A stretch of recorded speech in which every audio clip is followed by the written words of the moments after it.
What's up, everybody? Good late morning or early afternoon. And I know usually Mondays are for the Seahawks, but I got to take a little bit of time to talk about this because this is a pretty big moment for the Washington Huskies. It's been a little while since we've been riding a high like this, and I want to take an extra video to talk about this a little bit. So, the AP poll, this is old news, by the way. This came out yesterday. Most people are already aware of this.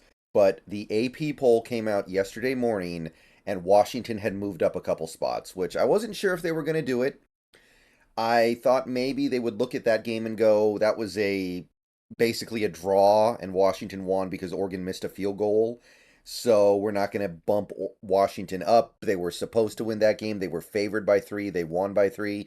So I thought maybe they would just shrug their shoulders and keep Washington where they were. But actually, if you take a look at the AP poll, we moved about 80 points ahead of Oklahoma and over 100 points over Penn State. So we actually got a big bump from that game, which I guess makes sense. It's one of the best games of the year, one of the most memorable games of the year, and that certainly brings with it a certain level of gravitas. But I was wondering if maybe Washington would just stand pat or maybe move up a tiny bit, one spot. But we are now in the top five, and as you can see, we are just 33 points behind Florida State, and Ohio State is only 5 points ahead of that. So we are basically right there with Florida State and Ohio State. And you can actually see we have more first place votes than Florida State or Ohio State.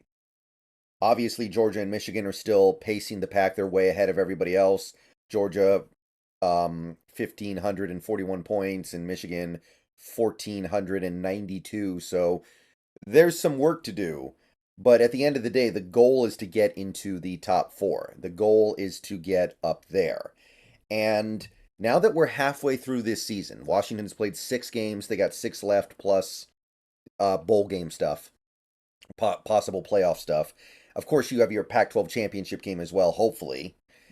I want to talk a little bit about where we stand and where this is likely going to go. Now that we've had a month and a half worth of games to watch, we've had some examples of what this team can do on their best day and some examples of what they can do on their worst day to a certain extent. I mean, if that was true, we would have lost a game, but you can see some of the weaknesses and some of the potential for disappointment on this team. But with Washington now entering the top five, let's take a look at what's left and what remains in front of us if we are going to finish the job. So you look at the remaining schedule. The next 2 games are pretty soft. We got Arizona State at home, and then we go to Stanford. Both teams are. Stanford had that miracle win against Colorado a couple nights ago, but realistically, they're a very bad team. Arizona State is unimpeachably bad as well. This is an Arizona State team that did beat us last year, but we're clearly 2 programs going in a different directions right now. So these next 2 games should be just take care of business.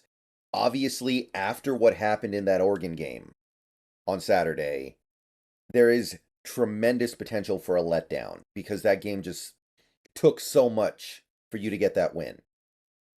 But Arizona State at home should not be a game maybe it's a game you don't play that well in, maybe it's a game you come out flat in, but you win. So the schedule kind of works out in our favor in that regard. And then November hits, and this is the double-edged sword. You have a tremendous opportunity to prove yourself in November, but there's also a tremendous chance that you might lose a game, maybe multiple games. Going to California to play USC. Look, I know USC looked really bad on Saturday. They got blown out by a Notre Dame team that isn't even that good. Caleb had the worst game of his career. I'm going to say it right now. Um, I still think that is a formidable team that is going to give us big problems. The fact that the game is on the road, honestly, I still look at that and I go, I don't know if we can win that game. In the preseason, my hope was that we would get to the USC game, we would lose a close game, and then we'd win every other game we played, and we're able to play them in the Pac-12 championship game. And that may still end up being what happens here. I don't know. Obviously, USC looked so bad in that Notre Dame game. I don't even know if they would make it Pac-12 championship game at this point, even if they did win out from here. But um, I still think that has a very realistic possibility of happening. I USC's defense wasn't even that bad against Notre Dame. I can't even sit here and say like, oh, we're going to put up 70 on them. We're going to put up 600 yards. I can't even really say that right now. So I still have my eye on that game. I am not counting the Trojans out right now. They don't look great so far. Maybe by the time we get to that game, I'm going to go into it expecting to win. But as of right now, I am not sleeping on the Trojans. I feel good against Utah. It's at home. Utah, I don't know if they're going to have Cam Rising back, but that's a team that has some real problems. And then you've got the really interesting one right here. Oregon State is hot right now. They lost that one game to the Cougars. It was actually a pretty close competitive game. The Cougars are probably a pretty decent team anyway, so it's not the worst thing in the world. You're going to Oregon State to play them.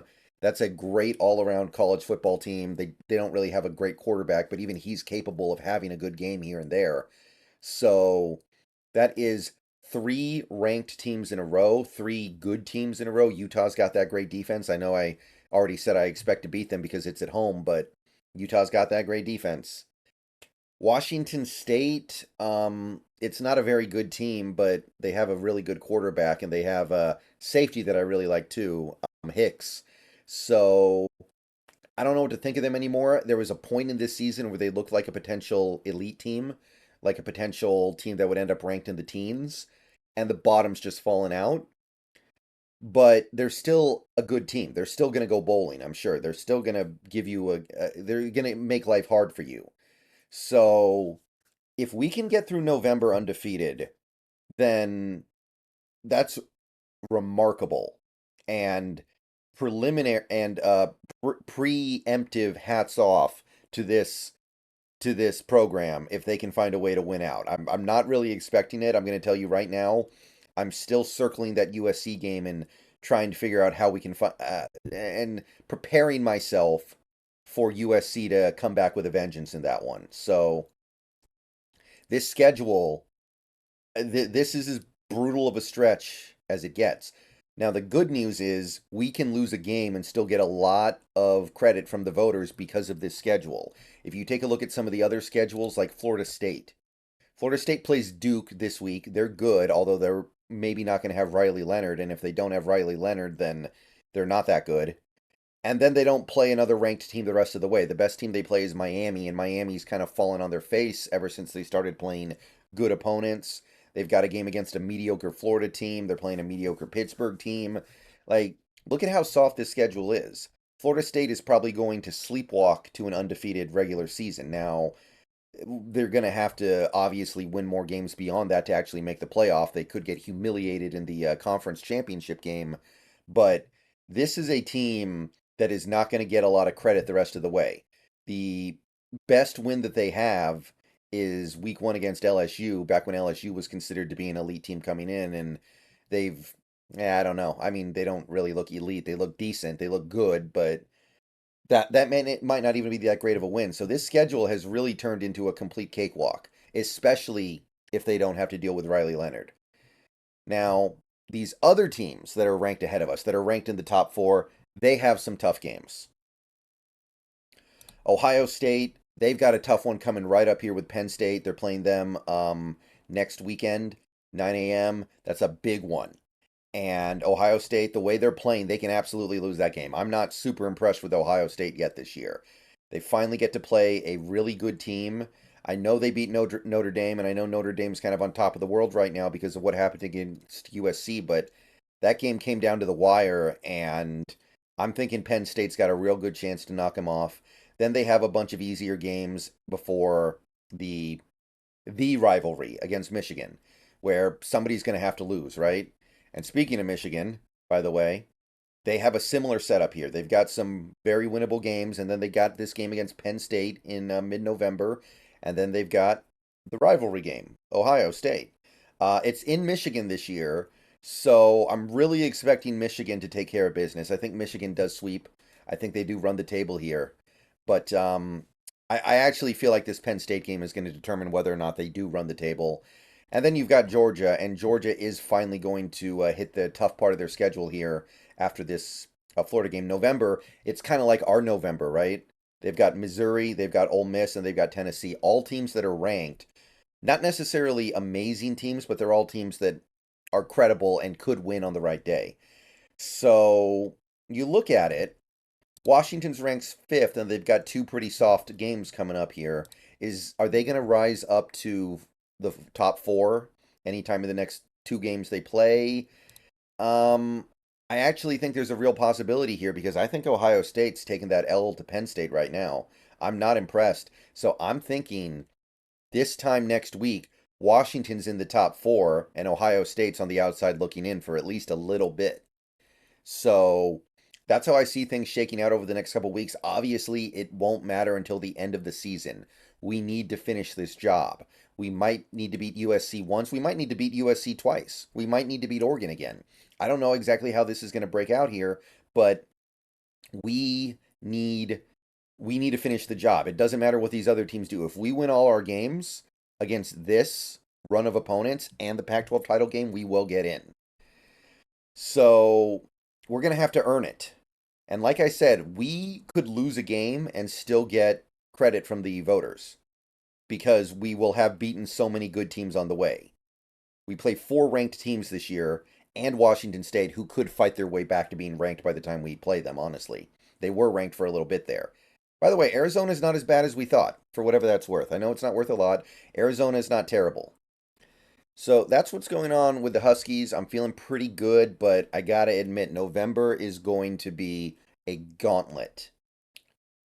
Now, real quick here, there's one other thing that I want to talk about going on with this team. You can't separate the Washington Huskies from the efforts of one Michael Penix Jr.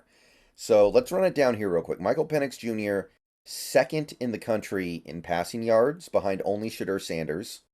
And his defense is so bad, he's got to just pass it endlessly. I mean, look at this.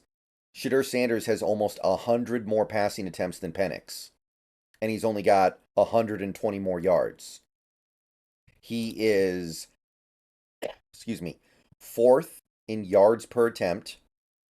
And he is fourth in passing touchdowns. And look at these guys he's behind. Caleb, Jaden Daniels, Shedeur Sanders. You take a look at completion percentage. He's behind a couple of small school guys and Jaden Daniels, who runs that offense where everything just where you print stats, kind of like Penix, admittedly. In fact, I almost kind of feel like Jaden Daniels in some ways is like a smaller Michael Penix, more mobile Michael Penix, maybe smaller, more mobile. So you take a look at stuff like this, and you can see that this is quickly becoming, by a pretty good margin, the greatest season any UW quarterback has ever had statistically. And I couldn't believe this when I saw it. I still am kind of in shock about this, but the Heisman Trophy odds as of right now, Penix is a favorite versus the field. Like, Michael Penix could take a game off and still probably be the Heisman favorite. Look at this. Minus 145. Second place, two guys who are plus 1,000. Michael Penix is running away with the Heisman odds right now. I didn't know this was a thing. Apparently he was a small favorite last week.